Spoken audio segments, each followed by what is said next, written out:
So as the video title would suggest, this is a video about perfumes that I've bought that, I mean, let's be real, partly because they're cheap and I just thought, well, they're so cheap, I'm just going to test it. But also because they've got super cool bottles. And this one, which is called What Pink Cofinluxe, crazy name. And so it's by Cofinluxe, but it's called What Pink. There's a few different versions of What, but I think most of the other ones I've seen are for men. This is for women. And this, I mean, look, it's crazy, this bottle. I kind of like it. It's kitsch. It's a bit tacky. It was ridiculously cheap. I think this is 200ml. Yeah, this is 200ml, massive, big old bottle. And I think it was less than £5. So I wasn't expecting it to be amazing quality. I just wanted to see what it smelled like. I sprayed a bit of this on my arm so I can describe it, because it's not horrific. But so this video is the ones I've bought for the bottle, but I'm getting rid of and I'm not keeping, because there are some that I've bought because I thought the bottle looked cool and I've read the notes and I thought they might work for me, and they actually have, and I've loved them and I'm keeping them. And then this batch of stuff that I'm like, nah, you're all right. So this notes in this are listed as rose, hyacinth, violet, apricot, and peach. And it opens incredibly green and grassy, like really smells like leaves rather than flowers. But it does actually dry down to be quite a gentle rose scent, like a watery rose. So it's really not too bad, but it's just, even for me, the skin scentiness of this is crazy. It's like, it barely smells of anything. It smells pretty when it's dried down, but you have to put your face up to your arm to smell it at all, and then it's gone in a blink of an eye. So it looks really cool, but this one on my skin anyway, some of the reviews of this are quite positive and people quite like it, so I'm thinking that, you know, it's not necessarily everyone's skin that eats this up, but mine does. So although it's like a gentle rose perfume and it's in a cool bottle, I'm not going to keep this one. So that's What Pink. I mean, it's such a cool bottle, isn't it? All right, so I've made a little video of this one, which I will put up at some point if I haven't already. And this is Crazy Florever by Agatha Ruiz de la Prada. Now, I have the original Florever and I love it. It is a beautiful tea perfume, a floral gingery tea perfume, and I absolutely love that one, to the point where, you know, I've only got a 50, either a 30 or a 50ml of that, I think, and I wish I had a bigger version. This one I got for an absolute steal. I think it was about £6 or £7. I got it from Amazon, and I was really hopeful about this one because it has blueberry in it, but if this is just a sharp, this might as well be just another sharp white floral. And honestly, I mean, how many perfumes can there possibly be with exactly the same kind of sharp floral profile? I don't know. But I was fooled because, firstly, I do love the other perfume, but I also love the bottle a lot. This is so cool and purple that I genuinely thought, oh, it's not only is it the cool bottle like the other one, but also it's purple. I bet this is going to have like the blueberry as like the strongest note. No. So the notes in this: Brazilian orange, magnolia, ginger, blueberry and kiwi. And those top notes sound absolutely fabulous to me. I was psyched about that. Middle notes: water lily, orange blossom freesia, green apple and mimosa. Base notes: woody notes, amber and musk. And, you know, those middle notes I think are the only things I can really smell in this, and they're too sharp. They're just not for me. It's just not my vibe, basically. So I need to get rid of this one as well. It's a real shame because, again, another such a cool bottle. Such a cool bottle. I really like that one. Are any of these in focus? Oh dear, let me just try and... Yeah, struggling a little bit, I think. Let's see if we can get something else in here to perk it up a bit. So... okay, so this is Stella McCartney Bluebell, and I love Stella McCartney Pop, and definitely one of the things that drew my eye to these perfumes were the bottles, because they are really pretty, beautiful bottles, really nice. I think they're lovely. I can't believe all the Stella ones have been discontinued. It's insane. I just love all the Stella bottles, actually. I think all the shapes of them are really pretty. This one is the Bluebell flanker, the only flanker to the original Stella Pop. And it's really difficult to get it to catch the light properly. But anyway, it's a beautiful, you can see it's purple. So this is a big bottle that I got, and I don't like this one very much at all. So it is reminiscent of the original Stella McCartney Pop, but because it's got more florals in it, it just becomes a bit sharper, less sweet, less bubblegummy.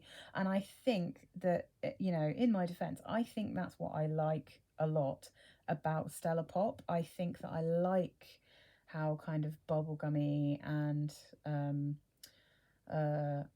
sweet it is to me. You know, I like that kind of profile. I think it's really yummy.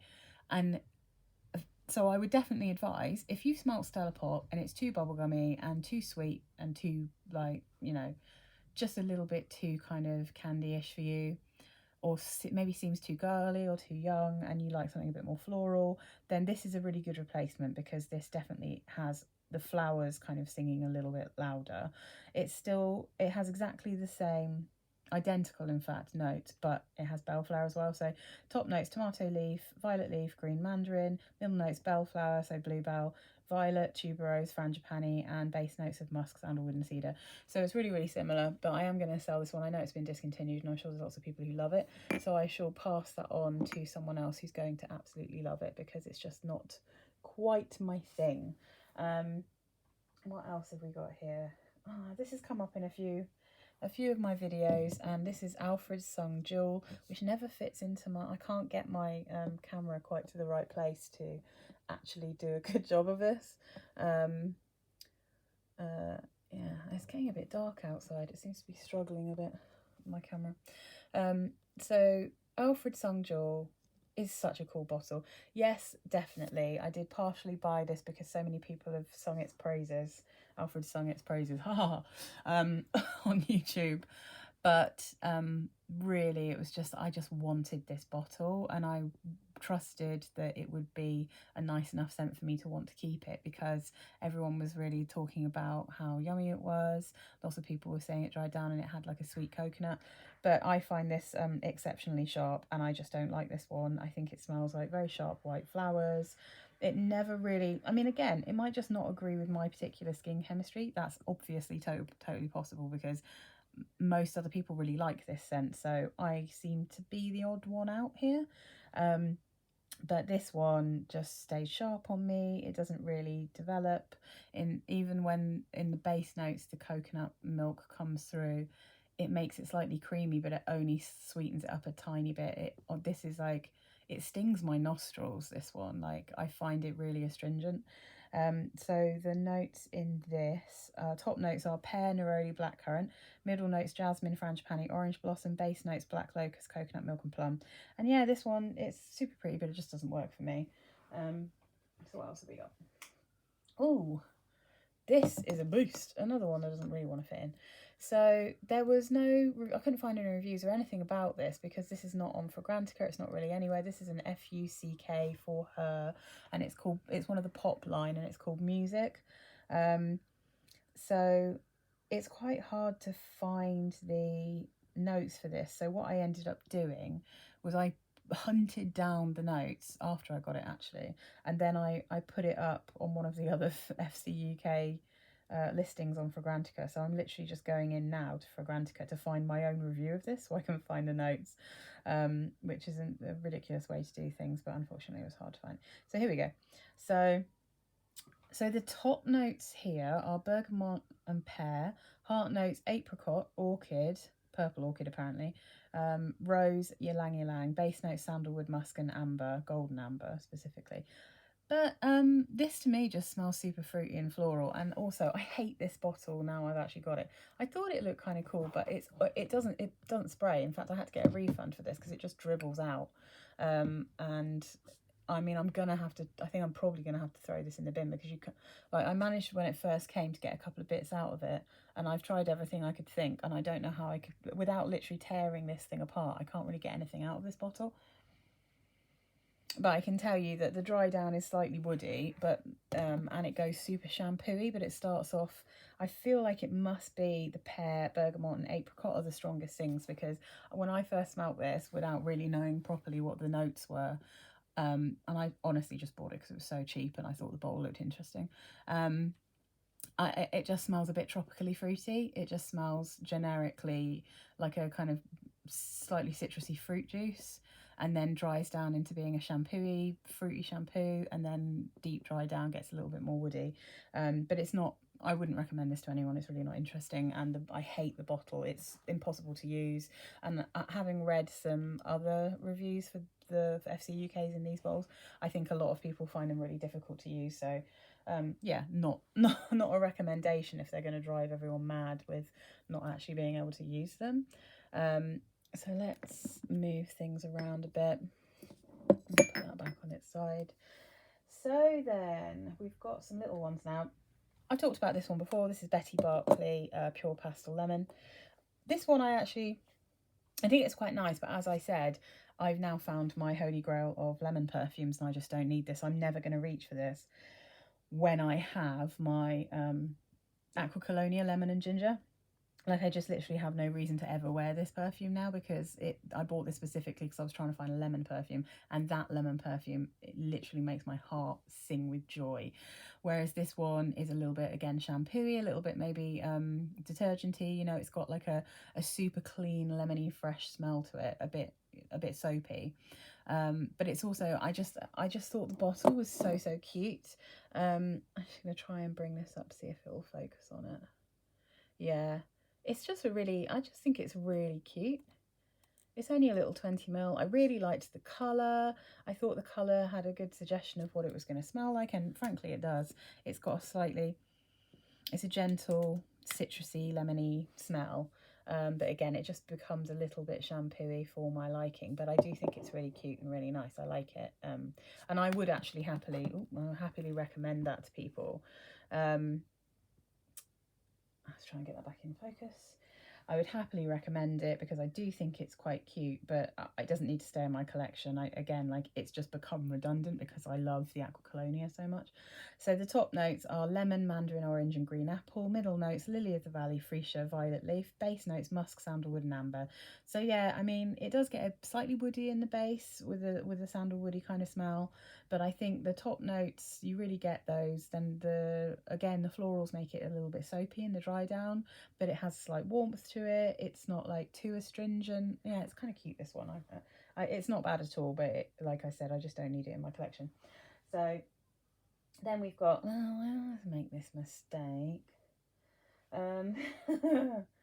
Being a bit of a completist, and because I like so many Katy Perry perfumes, I wanted to try Mad Love.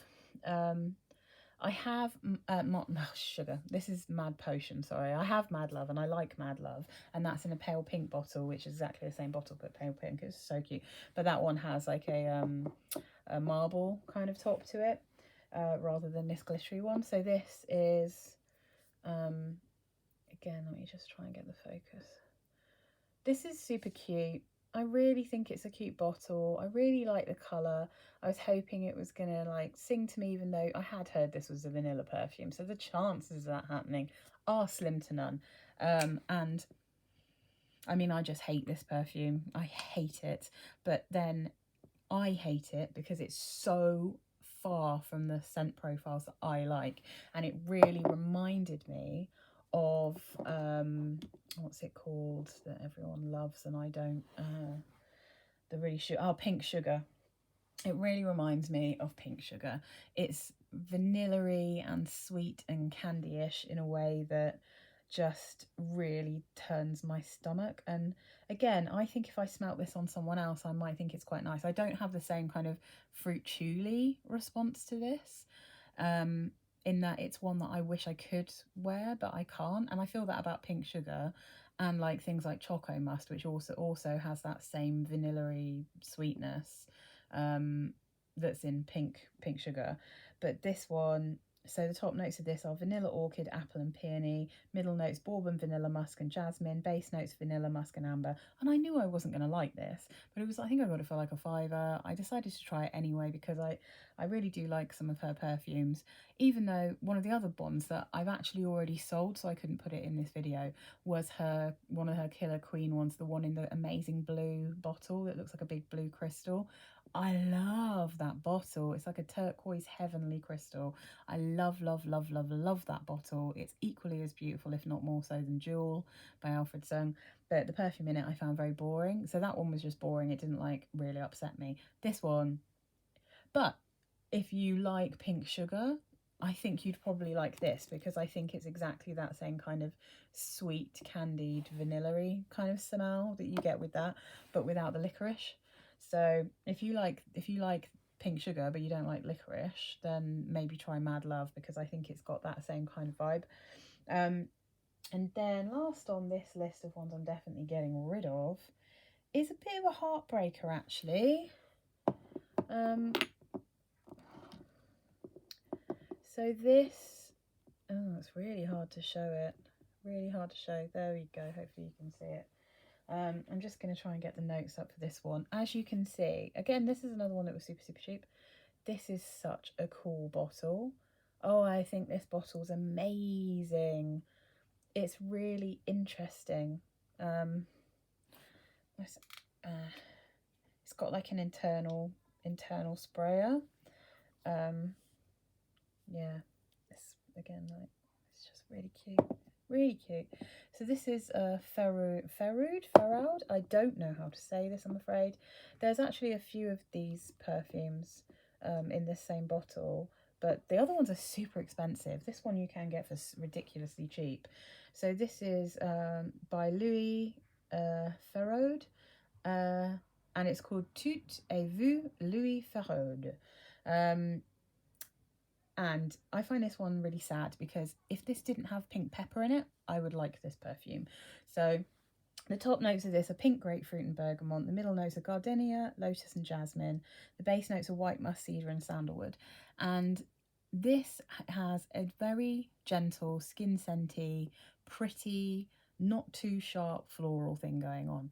And I quite liked it, and I was like, oh yeah, this is kind of, I think maybe I could get into this one. I think this might be like a really safe smell when you just want to smell a little bit kind of nice and flowery, but you don't want anything strong. And then the more it's on my skin, the more it smells like pink pepper, and it becomes so peppery that I just don't like it.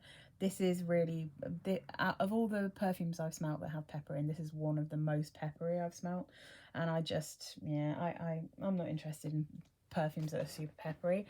I've got quite a lot of perfumes that have pepper in as a note, but I haven't got many that actually just full on smell like pepper. And yeah, I think it just doesn't work for me, and it's a real shame. Yeah, but I think I have to kind of give up on certain scent profiles sometimes, and I'm definitely not allowed to buy another one that's like fully vanilla like this. And I definitely don't need any more kind of fruity shampoo-y smells, because I'm already got loads of those I'm getting rid of, because they're not my favourite. And I don't need any more sharp white florals, but obviously it's difficult because so many people review them in completely different ways. However, these are all ones where I think the bottles are super cute. They're just not for me, and these might be for other people. If you don't mind pink pepper, I really like the Tout et Vous.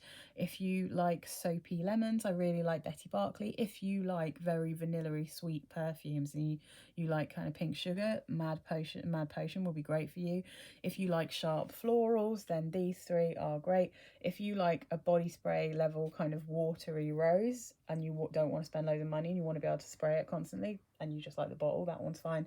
And if you really like kind of really tropical smelling fruity shampoos, I don't recommend that. No, I don't recommend this one at all, only because the bottle is totally almost impossible to use. You can't actually get the perfume out of it.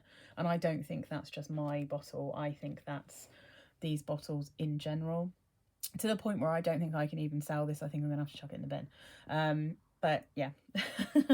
So the next video of these I do will be ones that I bought because I was attracted to the bottles, and then I also really loved the perfume. Oh my goodness, what am I talking about? I just forgot one. Oh no. You know why? My thing's propped up on it. Right, let me just drop this down. Oh no. Oh, I'm so silly. And it's such a cool bottle as well. Hang on. Okay. Oh no. All right. I've run out of space for all of these perfumes. This one, I always use one of the perfume boxes, you see, to hold up my iPad. I love this bottle. I love it. It's so cool. This is so cool. Look at that. Isn't that a cool bottle? Oh my goodness, it's so cool. Right. Now I have to go through the rigmarole of trying to find the notes for this one and hoping that my phone's not going to let me down. So this is, what's the company called? I know Sculpture is the name of the perfume. Delicate Fleur is the version of this. And, oh, I found it on my, thank goodness for my Fragrantica list. So this is by Nikos, which is I think a Greek company. And I thought they only did unisex or male perfumes, but actually I think this is one of their very few perfumes that are actually supposed to be female focused. It's such a weird and cool bottle. I really liked it. So yeah, I knew it was going to be flowery. It's called Fleur, Delicate Fleurs. I also was hoping that because it's Delicate Fleurs that it wouldn't be sharp. Still too sharp for me. Okay, so I'll read you the notes. Top notes of this guy: bamboo leaf, pear, mandarin orange. Middle notes: tulip, lily of the valley. Base notes are musk, sandalwood and tonka bean. And I was hoping, again, because of the tonka bean, I thought I might get away with this one. I might be able to pull it off. Nope, I cannot pull it off. It doesn't like me, and I don't like it. And it is, again, if you quite like florals and you don't like them too sweet, you like quite sharp florals, it is gorgeous, and it is a delicate flower. That is exactly how I would describe it. It's a very delicate bouquet of pink flowers. That's how I would describe this smell. I guess that, like, I think obviously Lily of the Valley can make things quite sharp, quite traditional smelling, but this has got tulip in it, which I think is quite interesting. And I didn't have to scrub this one off by any means. This isn't one where I tested it on my skin and was like, scrub it off, which I did, which I have had with certain perfumes. Like this one I had to scrub off. This one I wanted to scrub off, but I couldn't. And this one I wanted to scrub off because it was just too shampooey. This one I didn't even try on my skin because the second I smelled it, I was like, oh, that smells like pink sugar. Okay, that kind of profile. This one I didn't want to scrub off my skin particularly, but I knew I'd never reach for it. I knew I would never choose this because it's too sharp for me. But a lot of other people really love this one. I think it's a little secret joy, you know. I think you can get this for like 10 quid on Amazon, but I'm pretty sure this one came from eBay and I think it cost me 5 quid, like 5 quid new. So you can get these for a ridiculously good price for these little bottles. And I do absolutely love the bottle. I think it's so pretty and interesting, and it would look, I mean, you shouldn't really keep your perfumes out and about, but it looks so pretty. So yeah, if you like not too sweetened florals, then definitely this could be for you, because this is one of those, again, there's nothing in it that is like one note that I really dislike. It's just not sweet enough for me for a floral perfume. I do need a bit of sweetness, and I was hoping the tonka would be more prevalent in this. But yeah, it's not my kind of scent profile. It's not my kind of jam, but it's considerably nicer, I think, in terms of sharp florals than this one and this one. And actually, maybe kind of hand in hand with how I feel about these two, which is they're not for me, but I think they're nice, you know. Whereas with these two, I just actively don't like those perfumes very much. So yeah, so that actually is my last one that I'm definitely gonna be passing on to someone else. So yeah, I think they're a great bunch of really cool bottles. They might be for other people, they're not for me. My next video will be the bottles I have that I think are really cool and that like influenced me buying them, that I absolutely love and I do want to keep.